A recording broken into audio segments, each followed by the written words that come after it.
What is going on, YouTube? I am Prepper Princess, the author of Living on Almost Nothing. If you are interested in purchasing my book, I will go ahead and leave a link down in the description box below. So today, I want to talk to you about the 10 reasons that I will never have another regular job. We have all heard of the quiet quitting movement, which is not really quitting. It's pretty much just doing your job requirements. And we're in a huge, not a recession, but companies are trying to get workers and nobody wants to work. And I want to shed a little bit of light on as to why I will never go back to a regular job again. I tried for the last time in Arizona and it's never going to happen again. Let's start with number one. The treatment of employees by the customers and the complete loss of dignity that comes with it. If you have ever worked with the public, you know that recently in the last 10 years or so, we use the term Karens and Darrens, and I don't, it's the only way you can describe somebody. You had to come up with some sort of word, but people have gotten completely out of hand. Not just entitlement, but demands. And, companies don't really back up their employees when a customer gets out of hand. So customers now go into stores and fast food restaurants and restaurants with these labor workers, and they know that they can treat them like absolute filth, like dirt. Not even as good as they treat animals. They can just treat them like the worst thing on earth. And the company's not going to back up the employee. The company's not going to do anything about it. And unfortunately, we do live in a world where 3% of the population is psychopaths and 3% of the populations are sociopaths. So 6 out of 100 people that you are helping are completely bat poop crazy and are going to do anything they can to ruin your day. So every time you help 100 people, which is probably for most people would be in one day, you're going to get 6 that are going to ruin your day, and they're going to enjoy doing that. Number 2, treatment of employees by management. That is treating their employees like children. And I'm going to give you real life examples here. Okay, so if you've ever worked in a call center or in the public, if you're in a call center, you literally have to log into your phone and out of your phone. Otherwise, the calls just automatically come in. Once one hangs up, you just hear a beep in your ear and you're kind of like, okay, and the next call comes in. So if you want to go to the bathroom, you have to log out of your phone. You have to ask for permission to go to the bathroom. When nature calls, you just got to go. Well, and most of these companies only give you 3 minutes to go to the bathroom. I had this one guy, I felt so bad for this guy. He obviously went to the bathroom to poop and he was gone for like 8 minutes. Not a huge amount of time. We get 15-minute breaks, but he was gone somewhere in the middle for like 8 minutes. He comes back and the management, in front of everyone, totally unprofessional. He was like, hey man, you clocked out for a bathroom break like 8 minutes ago. And he's like, yeah man, I was going to the bathroom. It's like, well, you can't take more than 3 minutes for a bathroom break. This poor guy, his face was bright red. He was embarrassed all the heck. And management, it just he didn't, really? Also, at a company I worked for, I guess too many people were spilling their coffee mugs at their desks. Management sent out an email with a link of company approved cups that you could bring into the workplace. And I kid you not, they were adult sippy cups. It's a thing, like the kind that they use at medical facilities and convalescent homes. Those were the only approved cups that you talk about treating employees like children. So from that point on,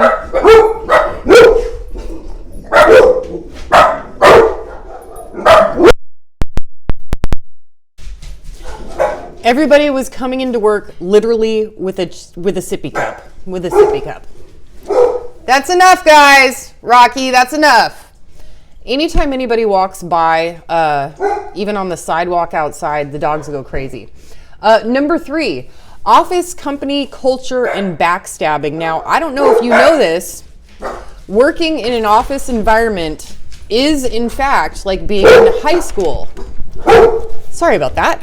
People will, in fact, go to management and go to the HR office. And if you have a vacation day requested off that they wanted off, they will try to get you fired so that they can get your vacation day, essentially.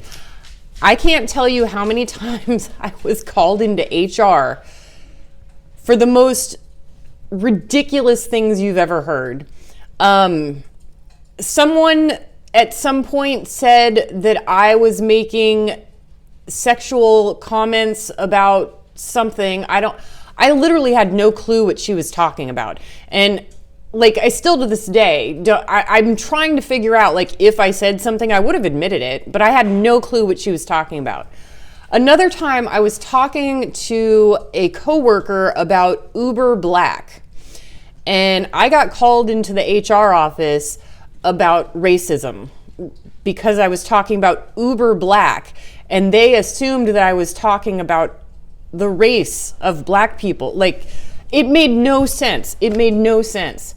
I guess that they just wanted me to get fired or wanted me to get in trouble. I don't know why, but that is something they do. They just like go in circles and they just do it to everybody. It makes no sense to me at all. But then again, I'm an adult upstairs. Then we move into the company policies for vacation time off. So most places where you work in the public or you work a low-wage job, you have to go into the computer system and request the day off. And about 95% of the time, it's automatically denied.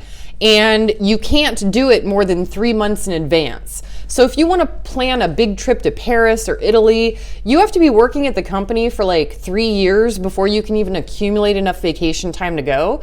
And then you can't request it off more than 3 months in advance. So you're only given a very short time frame in order to plan that huge vacation. And if somebody already has those days off, you can't go. You simply can't go. Number 5, working nights, weekends, holidays, mandatory overtime. So I can't tell you how many times, I mean, I've worked 2 jobs my entire adult life until very recently. I can't tell you how many Christmas Eve, Thanksgiving, Christmas Eve, Christmas, New Year's, Easter, birthdays, anniversaries I have had to miss because I was literally not allowed to not work that day. And it wasn't just me, it was everyone. And then it's so funny, you work Black Friday the day after Thanksgiving. So now it's Thanksgiving, like they started on Thanksgiving. And if you are not there on Thanksgiving or the day after Thanksgiving, you are automatically fired. And then you have customers coming in going, really sucks that it's really messed up that you have to work on a holiday like this. It's like you're standing right in front of me. You're the reason I'm working on this day. Quit shopping on those days and maybe, normal people will be able to spend some holidays with their families. Number 6, setting new standards that are not in your job description. So I've had this happen countless times, and it's not always about the job description. So job description will change on a dime, and you'll be given new responsibilities that were not in your job description, and you have to just do it, and you don't get a raise. Are you kidding? That's ridiculous. But there was a new standard, there was a new dress code policy that came into effect. My hair is up in a bun, and it's almost always up in a bun. I got called into the office telling me, and I was in the dress code. They told me that not that it was mandatory, but it would be better looked upon if I wore my hair down and curled it every day, and that my shoes needed more shining. I shined my shoes, but they weren't shiny enough. So I just went out and bought a pair of shinier shoes. But telling people that you're not against the dress code, but we don't like the way you wear your hair. But they couldn't phrase it like that, or they could be sued. They couldn't reprimand me for it, or they would be sued. So nothing came about that. But I think it's pretty messed up that they didn't like my hair. Anyway, And that's not even talking about the jobs where they just added stuff to my job description. Number 7, throwaway employees, layoffs, and outsourcing. The only 2 jobs I have ever been happy with. I mean happy. I was excited to go into work. Despite all of the other bad things about the policies and the sippy cups and everything else, 2 jobs I've had in my entire life, and they were both outsourced. One was outsourced to another country, one was outsourced to another state, and they did not care. They simply put me in a different department that I hated and told me that I had absolutely no say. We're moving you over to this department starting tomorrow. Wait a minute. I've been in this position for 5.5 years, and you just asked if I wouldn't mind being the supervisor last month. Why is this changing? Oh, we're moving it to a different state. Great, different location. I appreciate that. So if I would have taken the supervisor position, I would have been terminated or demoted. Awesome. Number 8, unwanted promotions without any notice or choice. Yes, I have had this happen. Have you ever worked in a call center and hated your job, just being yelled at by every single customer? But since you do such a great job, we're going to give you the new escalated phone calls of all of the escalated customers. And by the way, you're getting a 12-cent an hour raise. I don't want that job. Well, that's too bad. You're going to take it or we're going to let you go. Thanks. That one scarred me for life, by the way. Yeah, working at a bank for escalated customers, and then working for Comcast or Xfinity on the escalated customer line. Lost all faith in humanity, all of it. All right, so what do we have? What else? We've got number 9, promotions that you do want, but you're passed up for someone else less qualified, and they make more money than you. They've been at the company 3 months and you've been there for more than 8 years. I had this happen. So I was at the company for 8 years. I had people begging and begging and begging me to apply for a supervisor position once they became available. And when finally became available, I was interested in. I applied for it. They gave it to this guy named Ricky, or Richard. He went by Ricky. And by the way, my metrics, I was literally number 1 in the company metrics, phone time, customer satisfaction surveys, breaks, lunches on time, no vacations, no sick days. Those are metrics. And he had been at the company for 3 months, and I was there for about 8 years at that time, and they gave it to him instead of me. And he was like 20 years old, so he had like no experience. This was his first call center job. They gave it to him, and they also paid him $4 more an hour than what they told me they were going to pay me. So that really sucked. And they say that equality in the workplace. Men and women. I don't agree. Completely disagree. Number 10, horrible yearly raises. You get 15 cents an hour raise and they tell you that you're lucky to get it. Or you're working there for 2 years and you get no raise at all. And they tell you that you're lucky to be there. Had that happen. I actually had one where they changed my schedule without my permission, and I actually lost 15 cents an hour because there was a extra pay on Sundays. And then I lost that extra pay on Sundays, and I actually got a pay cut after working there for 2 years, so I was not just back to 2 years ago, it was like 15 cents less than what I made when I first started 2 years ago. And they said, suck it up, Buttercup, sorry, nothing we can do. And then the last company I worked for, the very last company, I was there for 1.5 years. I was there for 1.5 years, and the department that I worked in was supposed to have 4 people, 2 full-time and two part-time. 2 full-time and 2 part-time. I was there full-time, and we had a horrible coworker that made it literally hell on earth to work there. I had outlasted everyone. Everyone else quit. Anytime they got a new hire in, they quit within their first week because of this other employee who was a snake. I've never met a worse person in my life. And so there came a point where they came and they talked to me and they said, we're not hiring for those 3 positions.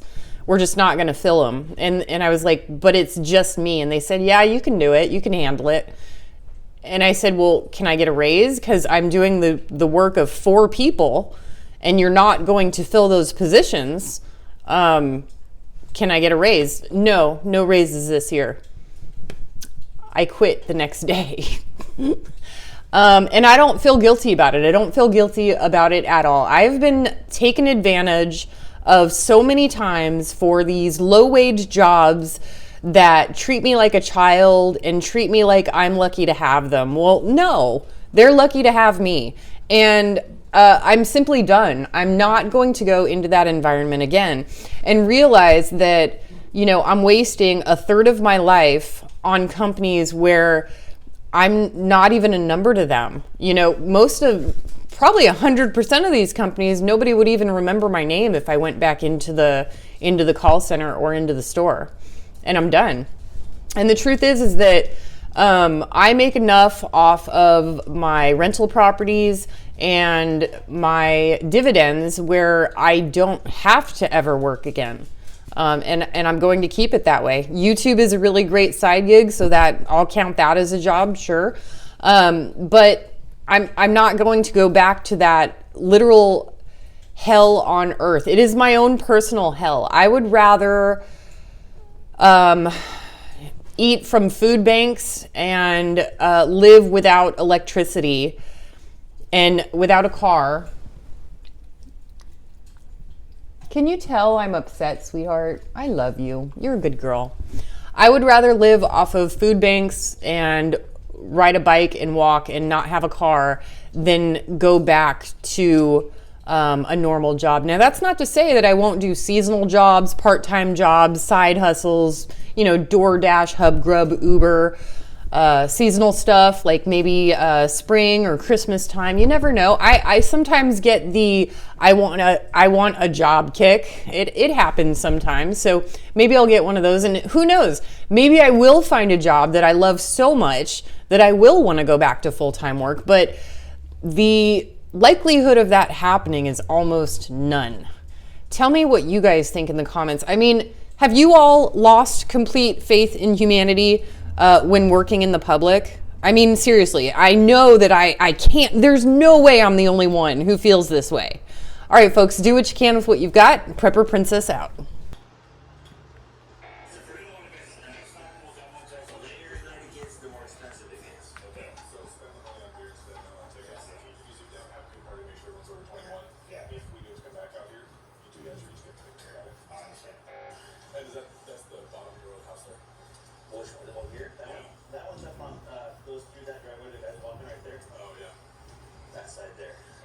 We're clear of 1127 King Road. We're going to be out at 1122 Queen Road. Same problem.